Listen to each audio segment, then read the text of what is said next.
সংকটের সাথে জ্বালানি তেলের দাম বাড়ায় বিপাকে কৃষকরা। বিশেষ করে ডিজেল সংকটের কারণে সেচ ব্যাহত হওয়ায় উৎপাদন নিয়ে শঙ্কায় তারা। দাম বাড়ায় বাড়বে কৃষি পণ্যের উৎপাদন খরচও। জয়পুরহাট প্রতিনিধি শফিকুল ইসলাম এবং মেহেরপুর প্রতিনিধি ফারুক হোসেনের তথ্য ও ভিডিওতে আরও জানাচ্ছেন সমর ইসলাম।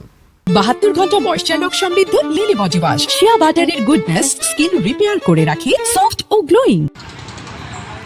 তেলের পাত্র হাতে অপেক্ষা করছেন কৃষক। কৃষিকাজ ফেলে দিনের অনেকটা সময় কেটে যাচ্ছে পেট্রোল পাম্পের লাইনে। এই চিত্র জয়পুরহাট জেলার বিভিন্ন পাম্পে। এমনিতেই মিলছে না চাহিদা মতো জ্বালানি, তার উপর দাম বাড়ায় বিপাকে কৃষকরা। ধান মারা ওটা নিজাতে আত্রা যেতে বেলা তেল লাগে 13 লিটার, আর এখানে তেল দিচ্ছে 500 টাকার। একদিনে ধান মারতে গেলে 30 লিটার তেল লাগে। তেলের দাম বাড়তে হওয়ার কারণে তারপরেও আমরা তেল পাচ্ছি না। আমরা ফসলটা কিভাবে তুলে নিয়ে আসবো? জমিতে সেচ দেওয়ার জন্য পাম্প শুদ্ধ তুলে নিয়ে আসছি, এখন তেল দিবে না।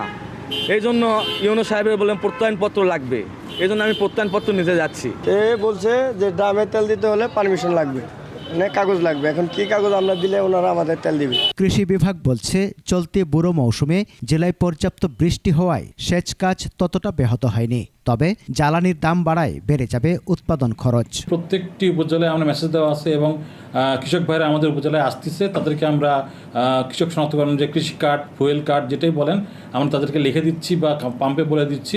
তারা আমাদের এখান থেকে প্রত্যয়নপত্র নিয়ে যেয়ে তারা পাম্প থেকে তেল নিতে পারতেছে। অভিন্ন চিত্র মেহেরপুরেও। জ্বালানি সংকটের মধ্যেই দাম বৃদ্ধিতে হতাশ কৃষক। জেলার 3টি উপজেলার 15টি পাম্পের অর্ধেকই থাকছে বন্ধ।